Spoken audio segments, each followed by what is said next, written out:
বিসমিল্লাহির রহমানির রহিম। হে সমস্ত জগতবাসী, আজ আমি শামীম আলী আপনাদের সামনে যে আলোচনাটি নিয়ে আসলাম সূরা তাগাবুন দিয়ে শুরু করছি। সূরা তাগাবুনের আমল ও ফজিলত থেকে বলা হয়েছে প্রত্যেহ একবার করে এ সূরা পাঠ করলে দৈব মৃত্যু হাত থেকে নিরাপদ থাকবেন। হঠাৎ করে মানুষ ঠাডা পড়ে মারা যায়, গাড়ির তলে মারা যায়, অন্ততপক্ষে এই মৃত্যুটা হবে না। তাই বলা হয়েছে প্রত্যহ সূরা তাগাবুন একবার করে পাঠ করলে দৈব মৃত্যু থেকে নিরাপদ থাকিবে। 3 বার করে পাঠ করলে আয় রোজগার বরকত হবে এবং সূরা পাঠ করে অত্যাচারী লোকের নিকটে গেলে তার অনিষ্ট হতে নিরাপদ থাকবেন। ধন সম্পদ পুঁতে রাখার সময় এ সূরা পাঠ করলে গচ্ছিত সম্পদ সম্পূর্ণ নিরাপদ থাকবে। এবার আসি সূরা তালাক এর আমল ও ফজিলত থেকে। এ সূরা নিয়মিত ভাবে তিলাওয়াত করলে ঈমানের সাথে মৃত্যু হবে। 3 বার পাঠ করলে দুশমন দল সহ ছত্রভঙ্গ হয়ে যাবে। এবার আসি সূরা তাহরিম এর আমল ও ফজিলত থেকে কিছু কথা। সর্বদা সকাল সন্ধ্যায় এ সূরা পাঠ করতে থাকলে সহজে ঋণ আদায় হয়ে যায়। ধ্যান মগ্ন হয়ে এ সূরা পাঠ করলে তওবা কবুল হয়। 21 বার এ সূরা পাঠ করলে শত্রুর আক্রমণ ব্যর্থ হয়ে যায়। এ সূরা পড়ে দম করলে ব্যথা নিরাময় হয়, মৃগী রোগের ভালো হয়। যারা মৃগী রোগে ভুগছেন তারাও ভালো হয়। অনিদ্রা দূর হবে, অনিদ্রা দূর হবে, সুনিদ্রা আনায়ন করে। তো এবার আসি সূরা মুলুক এর আমল ও ফজিলত থেকে কিছু কথা। সেটি হলো রাসূলুল্লাহ সাল্লাল্লাহু আলাইহি ওয়াসাল্লাম বলেছেন, পবিত্র কোরআনে 30 আয়াত বিশিষ্ট একটি সূরা রয়েছে। এটা এক ব্যক্তির জন্য সুপারিশ করবে আর আমাকে মাফ করে দেওয়া হবে। আর সে সূরাটি হলো সূরা মুলক, তিরমিজি, আবু দাউদ।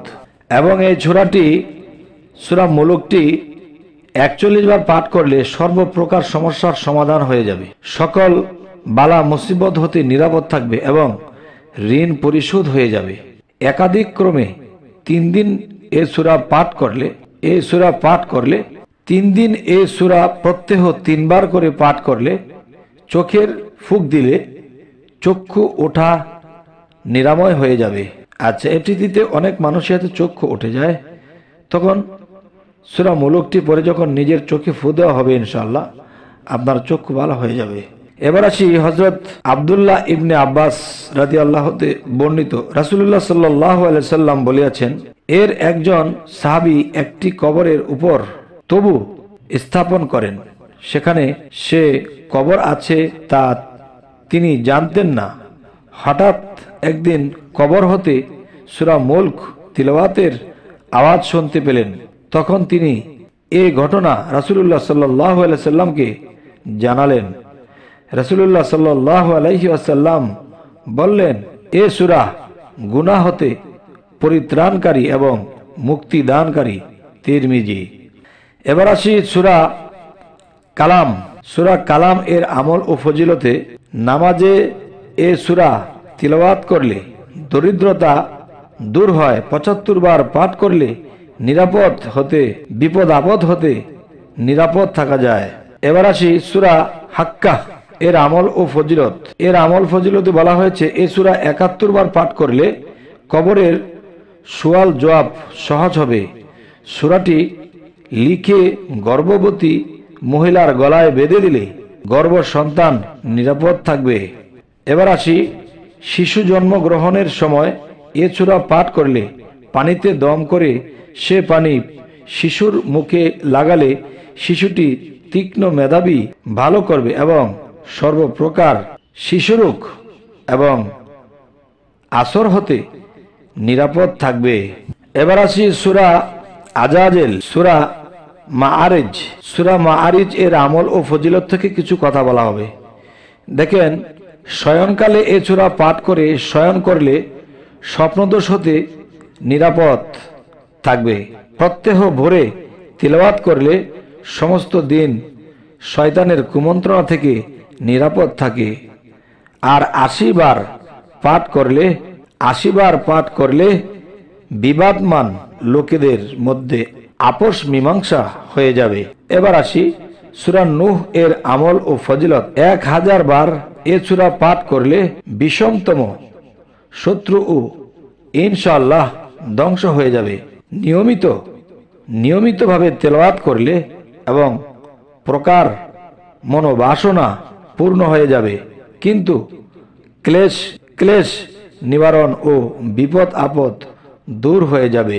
তো এবার আসবো সূরা জিন এর আমল ও ফজিলত থেকে কিছু কথা। সেটি হলো 7 দিন পর্যন্ত প্রত্যাহ 7 বার করে পাঠ করে কোনো আসরগ্রস্ত রোগীর গায়ে ফুঁক দিলে আল্লাহর রহমতে জিন ভূতের আসর দূর হইয়া যাইবে।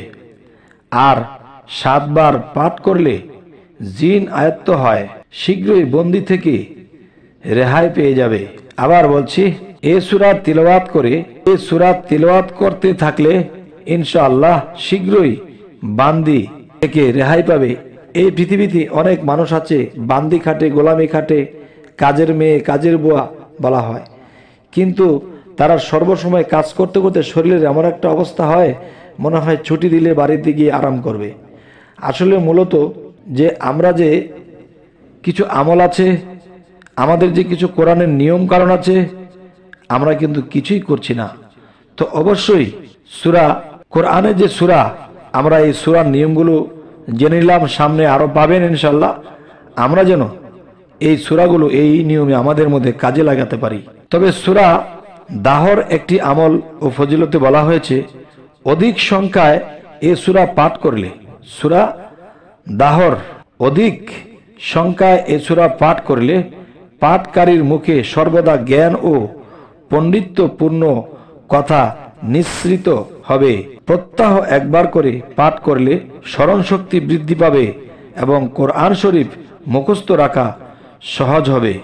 তবে হে সমস্ত জগতবাসী, আজকে আপনাদের সামনে যে আলোচনাটি করলাম, আপনারা কি স্বপ্নের ব্যাখ্যায় পছন্দ করেন, নাকি কোরআন থেকে যেই কোন সূরাটি কোন কাজ করে, কখন পড়লে কি হয়, এই সম্পর্কে আলোচনা করলে আপনাদের ভালো লাগে? অবশ্যই আমাদেরকে জানাবেন এবং আমাদের চ্যানেলটিকে সাবস্ক্রাইব করে নেবেন, পরবর্তীতে যেন ভালো আলোচনা এনে দিতে পারি। তো সকলেই ভালো থাকবেন। আল্লাহ হাফিজ।